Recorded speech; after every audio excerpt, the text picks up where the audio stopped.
Okay, so I just got the recording going. So it means that it's not going to be recording from the beginning of the class. That's just the way that goes. Anyway, let's ask somebody else now for the first three numbers from the other one. So let's go to Joel on that one. Joel, can you give me what you got as the Joel, are you there by the way? I did it wrong. Am I supposed to multiply it by 0.25 instead of 4? No, we're going to come back to you in just a second. We're going to come back to you in just a second. I want to answer Isaac's question.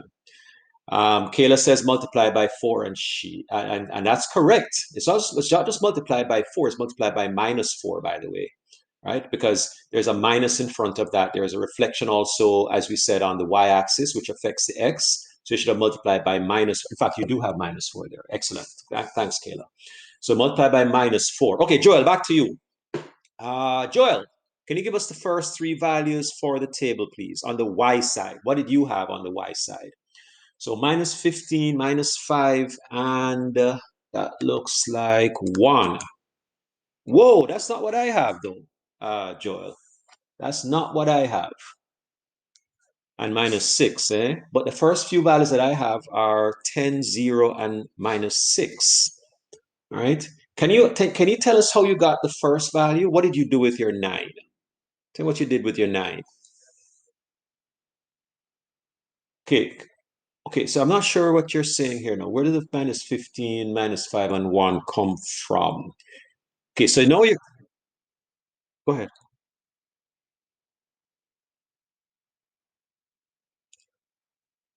Okay. Oh, okay.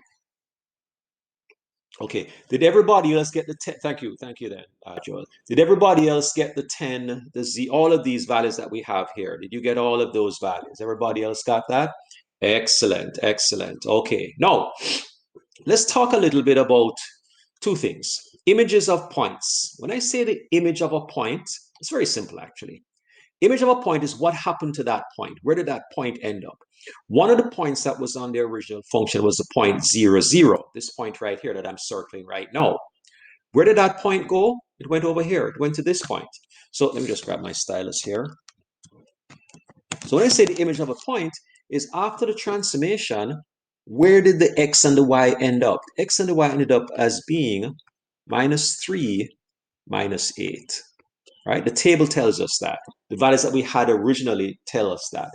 Isaac says no to what now? Isaac, what are we saying no to now? What's the issue here? You didn't get those values? No? Is that what you're saying, Isaac? Okay, so let's quickly talk about how we get these values then. So remember that we said that there is a vertical stretch, vertical affects the y, and a vertical translation down by 8. Those are the two things we talked about, right there, right there. So it means that we're going to multiply each y value by 2 and then -8. So for instance, here's my first y value of 9. What's 9 times 2? And subtract 8 from that. There's your first value. And the same thing goes, there's no reflection here on the y-axis. That's the one that affects the x. There you go.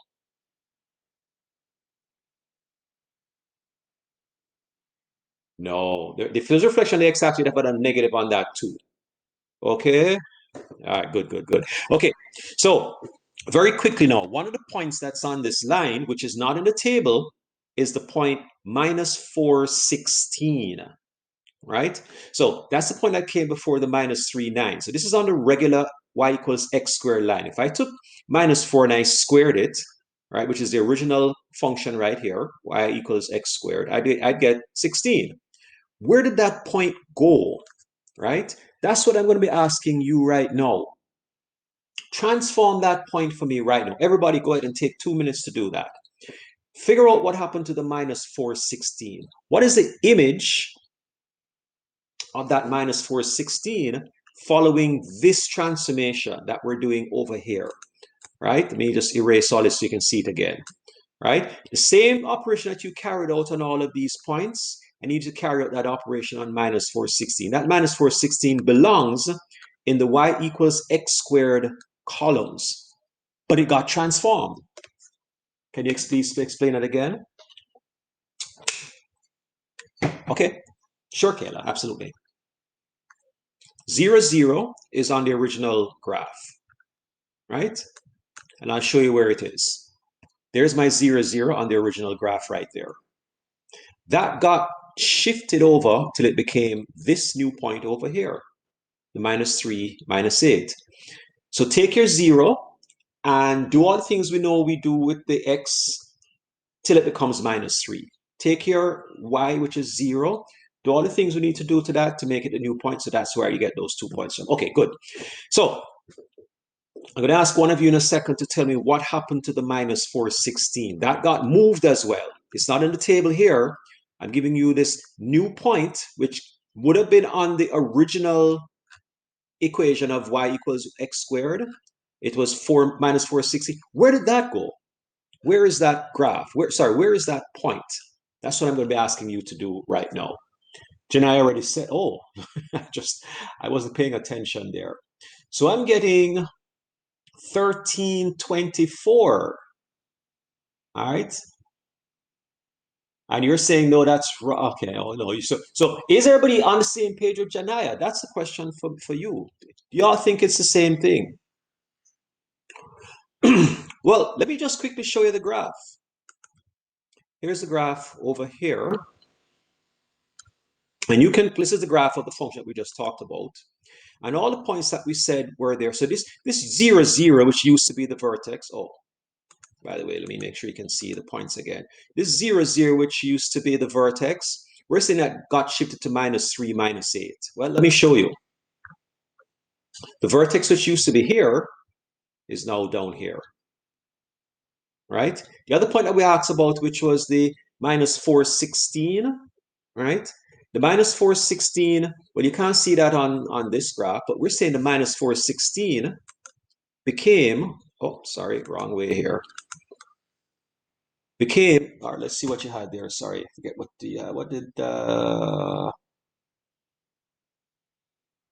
I'm looking for the answer that we had there before. Where is it? 1324. Do I have that on this graph? Let's see if I do.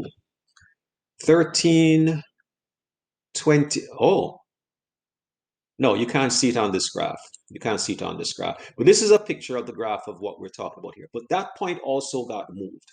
So the point is that you can actually check it by looking at the graph itself to see what happened to each of the individual points that we had before.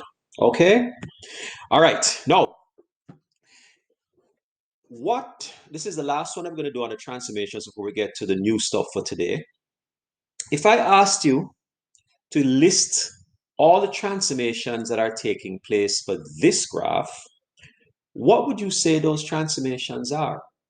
Let me ask a couple of you for some answers to that. Hold on one second here. All right, just give me any of the, don't put anything in the chat, please, just hold on. Just give me any of the transformations, right? And we'll we'll put a list of them as we always did. I'm going to ask, who is this now? This is Noah. Noah, can you give me any transformation that you see from that equation? Noah, are you with us? Where's Noah? Good. Noah, can you give me any transformation, please? Any of them? Vertical translation down 5 units. That's what that -5 is saying. Absolutely. I agree. Okay, that was Noah's answer, which I'm going to agree with. And there's a reason why I'm doing this, by the way. You'll see in a second. So you already are sort of on to me on this one, because I think you know what the little trick is on this one. This looks like Karis. Karis, it's your turn. Can you tell me any other transformations? Horizontal translation to the left 4 units. You're not right, right? I'm going to tell you why you're not right. Does anybody know why and Karis, normally I'd say you're right. But does anybody know why Karis is not right on this one? Anybody? Janaya, go ahead, please. Mm-hmm. So what do we do with that -2? Well, you factor it out. So that's what thank you, Janaya. That's what we should have done with it to make it actually show what the transformations are. So it was a bit of a trick question, Karis. I was I, I didn't mean to sort of, make it so that it kind of tripped you up, but it kind of sort of did. But let me be more honest with you now and ask again, what do you see? And by the way, so we factor out the -2, and you can see what I've done here. So if I factor out that -2, we'll end up with -2x minus 2 and then squared. All right. So it should be 2 to the right now. That was, there you go. So this should be a horizontal translation of 2 to the right. Is everybody, so Kayla said 8 units. Okay. 8 units. What is Kayla saying? I'm not sure if I follow what Kayla is saying about 8 units now. What about, tell me what about this 8 units now, Kayla? I'm not following. Oh, okay, good. All right. So we divide it by, we factor out that -2 and we isolate it. So we get 2 to the right now. Horizontal translation, 2 to the right. Okay, well done. Well done, Karis. Well done. Okay, so let me see if I can get any more that are going on here before I reveal my list. So we've got the horizontal translation, we've got the vertical horizontal translation to the right, by the way. We've got the vertical translation down by 5. Caleb, can you give me something else that's going on? What else do you see going on? Caleb, your turn. What else do we see going on there with this picture?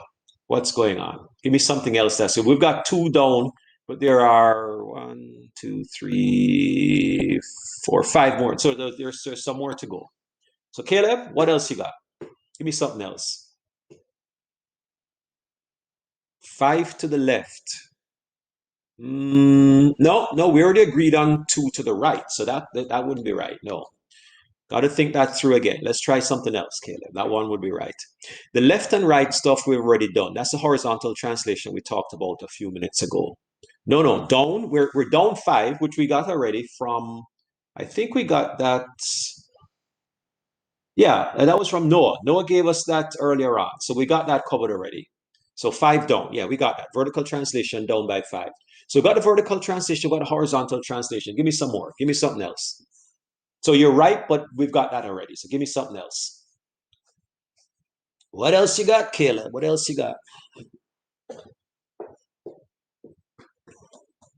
Look at all the other numbers and see if you can give me another transformation that's going on here, apart from the ones that we've done already. Give me something new.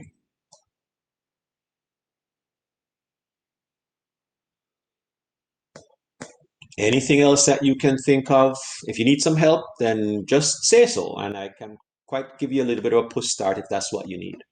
Okay, I'm always quite happy to do that. Just let me know. Okay, so here's what I'm going to be pointing you to. See this number in the front here, right? If you, and I think you might have been absent yesterday, but just remember this, Caleb, that anytime that you're absent, because I think you were absent yesterday, weren't you, Caleb? I don't remember. Were you? Yeah, okay. So you need to remember that any day you're absent, you're going to have to go find that video and watch it. So if you haven't watched that video yet, you need to watch it like today. Okay, there's a test coming up. But that 0.5, tell you what, I'm gonna quote to somebody else for now, right?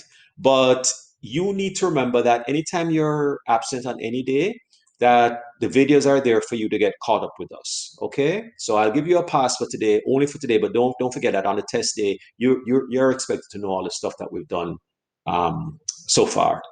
So what do we ask Joel for some help? Joel, can you help us out? Anything else you see there that we can come out of this, Joel? What do you say? Vertical compression by a factor of 0.5. Well done. Well done. BAFO, remember that's the abbreviation you can use. And that's what this 0.5 does, the vertical compression. Okay. All right. In the interest of time, let me just reveal all the various things that are going on here. So vertical compression by a factor of a half, reflection on the y-axis, which we didn't cover yet because of the -2. Horizontal compression by a factor of a half, that's 0.5. Remember, we always take 1 over k. Horizontal translation right by 2, we covered that. And vertical translation down by 5, we covered that. So what does this look like on the graph? Well, I'll show you. There's your graph. You can see that has been shifted to the right by 2, which is what we said, not to the left. I know initially we thought it would have been to the right, but it's actually to the left. You can see it's been shifted down as well by 5. That's also there. It is vertically compressed by a factor of a half, okay? And the reflection on the y-axis, that's a little harder to tell, just so you know, but it was reflected on the y-axis and all the other stuff that we talked about. All right, so you know what? I'm going to leave this behind now because we need to get to the stuff that we have for, oh, you remember now, there you go, good for you. The stuff that we have to do for today. Now, there are 2 parts to the stuff we're doing today. Oh, sorry, let me skip past that, get to this. There are 2 parts to what we're doing today. There's a 1.5 slopes of secants and average rate of change. And the stuff we're going to do tomorrow, which is slopes of tangents, which are instantaneous rate of change. We're going to stick to the slope of the secant because that's what your homework is on. All right. Rate of change, remember, is really a measure of slope. That's really all it is. It's how one dependent variable changes with respect to another independent variable. It's really your y over your x. So you take the difference of the y's, put it with the difference of the x's, which is what this formula down here is saying, and that's how you get your instantaneous rate of change. Sorry, your average rate of change. So there are 2 types. The one we'll do tomorrow is instantaneous. The one we're doing today is average. And this is going to be very similar to the slope concept that you'd have learned back in grade 9. We're going to use a secant line to connect 2 points on the curve. And the slope of the secant will be the average rate of change that we're talking about, right? And how do we calculate it? By using this thing here. Here are some secant lines. Secant lines go through the function at 2 points. So here's an example of a secant line that has a negative slope. It's connecting these 2 points right here. In fact, I'll just circle them. It's connecting those 2 points right there. Here's another secant line over here. And this secant line is connecting these 2 points right here. It's pretty easy for us to get that slope. And here's another secant line that's actually connecting it through 3 points. One here, and one here. And that secant line is actually a horizontal line. This one has a negative slope, the one that's circled with the black. This one has a positive slope, the one that's circled with the red. And all we have to do is use this formula to find what the slope of those lines is. Pretty simple stuff. It could be positive, it could be negative, it could be 0. So all of these are possible signs of the average rate of change. Okay? All right. So let's do the average rate of change for a couple of questions. Example 1, by just plugging it into the function, determine the slope of the secant between x equals minus 2 and x equals 2 on the function x squared minus 2x minus 2. I believe I have that on the second page here. No, that's the third one. Okay, so this is simple. This is very simple. Here's what we're going to do. We're going to find our y1 and our y2. So we need to find the f of minus 2, and that's just plugging it into the function. So we're going to have minus 2 squared minus 2 times minus 2 minus 2. By my math, I'll be doing that in my head now. That would be 4 plus 4. I believe that answer is minus 2. You could double check that because, hold on, I think I might be wrong actually. I don't think that's right. Hold on. So that's 4 plus 4, that's 8. It's actually 6. Huh. Did I get that wrong? Could you? I mean, you guys have the calculators there. I think this actually should be 6. I think I'm getting 8 from that minus 2, which should be 6. Yeah, I think that's 6. Am I right, folks? Is it actually 6? Anybody out there? Hello? Okay, thank you. So there's my f of minus 2. Let's find the f of 2 now. So that's going to be positive 2 squared minus 2 times positive 2, and then minus 2. Okay, so this time, that's 4 minus 4, which is 0, and then minus 2. This one should be minus 2. Okay, and you want to probably double check that as well. So I'm going to put my first y, which is 6, minus the minus 2, over the 2x values, which are minus 2, minus the 2. So by my math, I'm getting what? That looks like 8 over minus 4, which is equal to minus 2. So there's my average rate of change. Pretty simple stuff. Pretty simple stuff. Right? It's just a slope between 2 points on a graph. Right? And all I had to do was just plug in some x values into the function. So this, let me just circle it here. This is my f of minus 2. And then I'm also going to put the minus 2 as the x value on the bottom. Then I'm going to minus from that the other value, other y value, which is minus 2. And I'll put that over the other x value, which is in fact 2. So when I take the difference of the x's, difference of the y's, and create a fraction, I end up with minus 2. Okay, hopefully everybody got the same thing. Thank you very much. All right, so that seems pretty simple. Use a graph to describe when the rate of change is positive, when it's 0, when it's negative. So I'm looking at this graph right now. This graph represents the price of one share in a company at any point in time. And it's a cubic function, right? Minus 2t cubed, etc., etc. And as you can see, the function is rising, goes up to a peak, and then it starts to fall. All right? So the question is, right? The question that they're asking is, when is the rate of change positive? From where to where is a rate of change positive? When is it 0? And when is it negative? If you think of rate of change as a slope, look at this graph. When is the slope of this graph? That's really what I'm asking. That's what rate of change is. When is the slope of this graph positive? When is the slope of this graph negative? So, anybody answer that question for me. There is no wheel here. Just tell me what you think. Right? From what point to what point is this slope positive? Which means the rate of change is positive. Give me an answer for that, please. From where to where? You should be able to see my graph fairly well. Anybody? Can anybody hazard a guess to that? Janaya, please go ahead. Oh, I can make it bigger. I can make it bigger. Hold on. Before you answer, let me give you a little bit more real estate to look at here.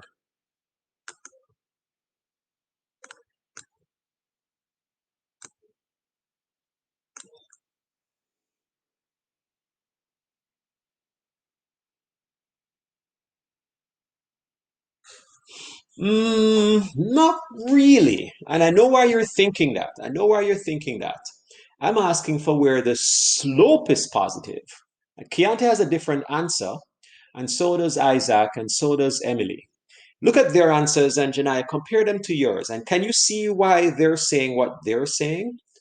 Right? They're saying, right. So it's when the graph is rising. That's really what we're asking, right? That's what a positive slope means. I know what you're thinking. You're thinking, where's the graph positive? That's a different question. The graph is positive when it's above the x-axis. True. But what I'm asking now is, where is the slope, which is what the rate of change is? When is that positive? And what they're all saying is right. Anywhere from 0 up to approximately 8, somewhere around there. So what about the next question? The next question is, where is it 0? When is the rate of change 0? That's interesting. Can anybody answer that one? I'm not going to use the wheel. I'm just going to ask you to tell me. When do you think the rate of change is 0? Okay, I see a hand going up. That looks like Jeremiah. Jeremiah, go for it.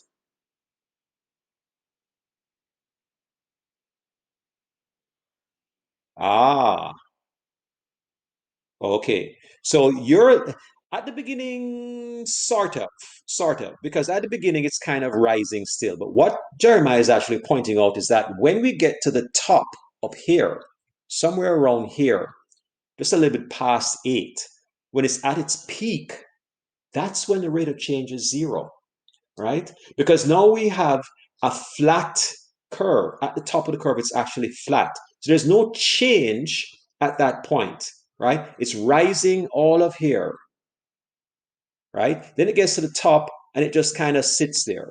That's kind of what's happening. So there's an obvious question coming up. When is the rate of change negative now? Look at the graph and give me that answer. So we know when it's positive, we know when it's 0, but when is it negative? Okay, Jeremiah, go ahead, please.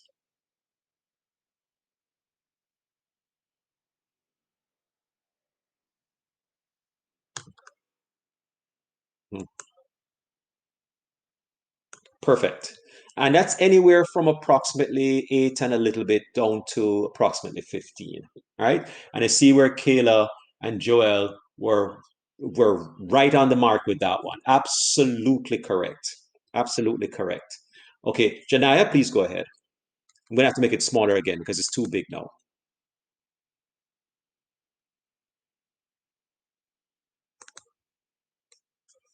Mhm.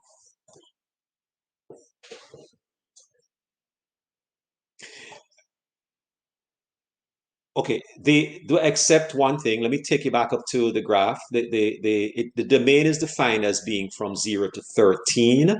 So it means this is actually 13, by the way, not, and it looks like 15 because it's such a small print, but it's actually 13. So what we're saying is that the graph does not, the domain of this function stops at 13. And that kind of makes sense because if you're measuring the price of the stock, which is what this is, or the price of the shares, then if it was down here, then you'd be suggesting that the price is now a negative price. So that's why we should stop at 13 because the function is defined over the domain 0 to 13. So it starts here and ends at 13. So I understand what you're saying, but it really should not be interpreted as going beyond that. Okay? All right, good. And that's a great question, by the way. Okay, so let's now work out some average rates of change of the purchase price. I'm going to be doing the first two with you, then you'll be doing the next two after that. We're going to do 0 to 5. What's the average rate of change of the purchase price between 0 to 5? So how did and we're going to have units for this, by the way. It's very important for us to know what the units are. What is the average rate of change between 0 and 5 years, between 5 and 8 years, from 8 to 10 years, and from 8 to 13 years? Okay, so let me take you now to the second page. We're going to do 0 to 5. We're going to do 5 to 8. Here is a function. This is the actual function that we are going to use. We're not going to use a graph because the graph isn't accurate enough for us to figure that out, right? The graph doesn't really give us as much sort of accuracy as the function would. This picture of the graph is in fact of this function, but let's use a function to be more accurate. So we're going to go ahead to find from 0 to 5. We're going to find the p of 0. And luckily for us, because all of these constants are here, it means that the p of 0 is just going to be equal to 2. Because you plug in 0 for all of these other t's here, these are going to disappear when you plug in 0. 0 times anything, of course, is just 0. So p of 0, can we all agree, should be 2. So that's just because I don't need to actually plug in 0 into all of these terms with t, because that's going to make those terms disappear. But I do need to find the p of 5. So that involves doing a little bit more work because now I have to plug it into the function 0.25 cubed plus 2 times 5 squared plus 8 times 5 plus 2. So I'm going to grab my calculator. You should be doing the same thing for yourself, by the way. 0.2 minus 0.2. And then that would be squared plus 2 times squared. Oh, that first one was cubed. Sorry. Let me change that to cubed. So 2x squared or 2t squared plus 8 times x plus 2. And we're doing this for 5. I'm getting 67. Oh, everybody, I see Jenna, I got 67 as well, just like me. All right. Everybody else got the same thing, 67. You should be doing this for yourself, by the way. So here comes my my AROC calculation. Now, my AROC calculation is, I'm going to use the 67 first. I'm going to say 67. So my AROC, that's not a C, Mr. Kamak. Let's try that again. The average rate of change is equal to the 67 minus, remember, my y values are going on top. So 67 minus 2, this is my y2, that's my y1, over what gave me 67 was the 5 minus 0. right? Those are my X and Y values. So let me just make sure everybody's okay with this. The 67 comes from the 5. So I put those two first, right? 67 comes from the 5, and the 2 comes from the 0. So make sure you get the order right, because if you don't get the order right, it's going to come out to be the opposite sign, and you don't want that. You want to make sure that you put them in the right order. The 5 gave us 67, and the 0 gives us 2. So I put the 67 first, and then the 5 first on the bottom, the 2 next, and then the 0 next on the bottom. So that's going to give us 65 over 5, excuse me, and 65 divided by 5 is 13. Now, we need to make a decision here. What units make sense? For us to understand the units, we have to understand what these numbers on top represent, right? What is this? What would the 67 be measured in? And what is the x value that we're putting into the function? What is that measured in? Because that would tell us what the units are. It's going to be something per something else. What units make sense for this? This per that. Every time you give a rate AROC question, it has to have a unit that has some relationship to what the question is measured in. What would make sense for us in this case? Can anybody give me a correct unit for this? 13 watt per watt. Can anybody tell me what they think that unit should be? Go back and look at what the function is about. What does this P represent? What does a T represent? And Emily says dollars. Dollars per year. Harish says just dollars. No, it's always something per something else. That's how rates are measured, right? Price per time. There you go. And price is measured in dollars, so this should be dollars. And this is measured in, I think it was months or was it days? I forget. Hold on. In years. So this is actually dollars per year. So what does this actually mean? Dollars per year. Thank you, Karis. What does this actually mean? What this means, let's just interpret this in real terms, that for the first 5 years of this person holding this stock, this person's stock rose in price, went up in price by, on average, $13 per year. Now, does that mean that every single year it went up by $13? No. You know what an average is, because you all are always looking at what your average is when you come to your marks. Average is just a number that represents several other numbers. So it could be that he had dollars per year that was higher maybe in the first year or the second year or the third year. But when you average it all out, his average price increase over the 5 years from 0 to 5 was $13 per year. That's what we're saying, right? And that's a great thing if you're a stockholder. You're saying the price of of your share is going up at the rate of $13 per year. It's a sweet deal. That's actually a good thing if you're a shareholder. Okay, let's try this again. And in fact, when we try this again, we're going to look at now 5 to 8 years. Right? So same thing again. But what I'm going to do is I'm going to copy all of this here onto my other page. Hang on one second here. I don't want to erase all of this. So what I'm going to do is I'm going to see if I can copy all of this here. Oh, sorry. All right, so edit, copy, and put that on a brand new page. Okay, there we go. So we're going to do this again. All right? We're going to do this now for 5. We're going to compare those two. And let's see if you can understand why the numbers are different or the same or maybe lower or higher. We need to understand what's going on. So in the 5 to 8 year period, let's go in and put in the P. We already know that the P of 5, by the way, is 67. So we got that from the previous page. You don't need to do that again. Let's find the P now of 8. All right? So go back to your function and put 8 into it and tell us what you're getting. I know what I'm getting when I put my 8 into the same function. What are you getting when you put 8 into the function? You should have your calculator close by. What are you getting when you put 8 into the minus 0.2 t cubed plus 2t squared plus 8t plus 2? Good. Thank you very much. A whole bunch of you. Harish, Noah, Janaya, Elizabeth, all of you got 91.6. That's correct. So again, make sure you get the order right. I'm going to put the 91.6 first, minus the 67 over what gave it a 91.6 was 8 minus the 5. Okay, so take away 67 from that, and I'm getting 24.6. I'm dividing that by 3, and my AROC, sorry, is working out to be 8.2.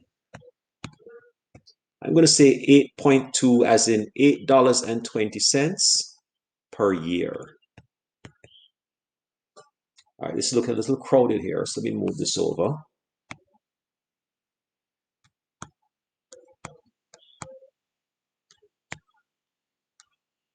And let's tidy that up a bit.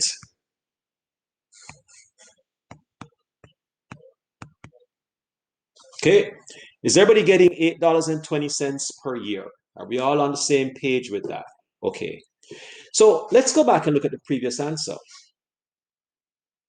$13 per year. No, it is $8.20 per year. Why is this number smaller? What does that mean that it's smaller? Right? So the average rate of change in the next, so we'll go back to the graph a bit here, right? In the first 5 years, you're making $13 per year. But in the next 3 years, 5 to 8, it's $8.20. What does that mean? Why is one number lower than the other? The share of the company is decreasing in value. Okay, I see what Harish is saying. They earn less as the years go on. Kayante is saying. Interesting. Interesting. Any other comments on what's happening? Is this person losing money? Is that what's happening here? What is really going on with this? The people who are shareholders in this company. What's happening with their share price? Are they losing money? That's what I need to find out. Right? I see what Harish said. It says the share of the company is decreasing in value. Is it decreasing in value? Is that the case? They lose money when it goes down, passive original investment. Okay, is that what's happening in the year 5 to 8? Because remember, we have a lower number now. I want you to compare them. It was $13 per year here. Now it is $8.20 per year. What's happening? They lose money when it goes down in original investment. Okay, is that what's going on? Are they losing now? The share is increasing in value, but not as much. Nice. Look at Harish's comment. A positive rate of change still means that the value of the share is still increasing, right? If you look back at the graph again, you notice that the price is going up. Here's a price line right here, right? And the price, as you move along this curve, the price is going up, but not as fast. If you look at what Harish just said, right? If the dollars per year is negative, then okay, that's true. But at this point, it's not negative at all. You're not losing money at all. You're just not gaining as much, is what we're saying, right? There's a faster slope in the first 5 years compared to the next 3 years here. The slope is actually getting flatter, right? Nobody's losing money, but you're not making as much. No. Is everybody clear on that? I want to make sure we're all clear on that. This person who bought the share at, what is it, $2? The price of the share is now, what is it, up to $90. And that price is still going up, even when you get to that point. Now, what do you think is going to happen? You're going to do a calculation for me right now. What do you think is going to happen when we go 8 to 10 and 8 to 13? What do you think the number is going to look like? Before you actually work it out, what do you think the number is going to look like? What's going to be different about those numbers? It's going to be 0, Noah thinks. Okay. Any other answers? It's going to be negative. It is going to be negative. You're absolutely right. Now the rate of change is going to be negative because the price is actually falling. That's what's happening. So here's what I need you to do now, everybody. I want you to work out the AROC from years 8 to 10. And yes, expect your answer to be negative. Go, everybody. Oh, actually do two things. Work it out for 8 to 10 and then 8 to 13. Work out both of those two AROCs for me, please. 8 to 10 and 8 to 13. Can you show the equation? Well, it's your slope equation. So that equation is on the very first page. It's right here. It's the same thing as y2 minus y1 over x2 minus x1. Remember that for your slope calculation now? The equation of the graph. I'm sorry. Yeah, I guess you will need that. All right, so let's do this. Let me put that on this page here. But you're not doing it, yeah, I guess you will need the equation. You're not doing it for 0 to 5. You're doing it from 5 to 8. And then you're going to do it from 5 to, what did I have now? 5 to 13. Sorry, 8 to, I'm sorry, that's wrong. It's not 5 to 8. It's 8 to 10 and 8 to 13. 8 to 10 and 8 to 13. So from 8 to 10 and from 8 to 13. Okay. So not this and not that. And I've already told you, expects to be negative. And we're going to talk about what the first answer is compared to the second answer. 8 to 10. That doesn't look like anything much. Let me tidy this up a bit.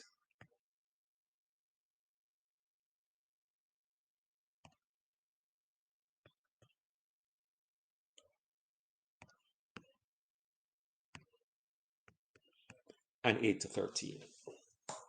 Okay, all right. I'm going to ask one of you for that answer. Is there anybody who's not sure how to get that AROC? If you're not, then let me know and I can sort of walk you through it. Is there anybody who is not sure how to get the AROC? Okay, good.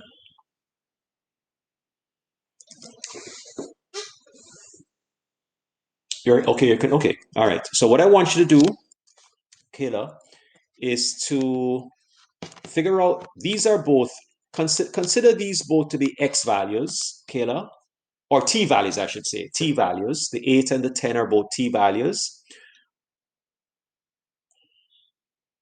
Okay. Let me take you back to the one before this. And I'm glad you're saying that, because it takes courage to put your hand up and say, I need a little help with this, and I'm okay with that. See what I did here, Kayla? When it was from, let's say it was from 5 to 8, put the 5 into the function, this function here, got a y value, or a p value in this case. Put the 8 into the function, got another p value. Take the p-values and subtract them. So the 91.6 minus 67, and put that over the difference of the two x values, or I guess I should say t values. Does that help you, Kayla? If it's not, I can go over it again. It's okay. Does that sort of point in the right direction? Yes? No? Not really? Okay. So the first thing is this. I want it to go from 5 to 8. All right? Put the 5 into this function right here. All right? So that's your t value. All right? So that's the first part. Okay, that part is okay. I'm going to go through slowly now. Put the 5 in. Okay. Get the corresponding p-value, because these are all t values here. These are all time values. So year 5 gives you 67. That's the price of the share in year 5. Put the 8 into the function. okay? Get the price of the share in the at the 8-year mark. No, to get the slope, to get the AROC, subtract those two prices from each other, the 91.6 and the 67. Then subtract the years from each other, the 8 and the 5. The ratio of these things, this difference over this difference, is what your AROC is. Does that help? Average rate of change. Average rate of change, which is the same thing as a slope. Okay. Does that point you in the right direction? All right.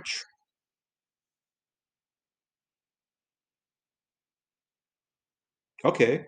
So let me share my calculator with you. I'm going to stop sharing this for a minute.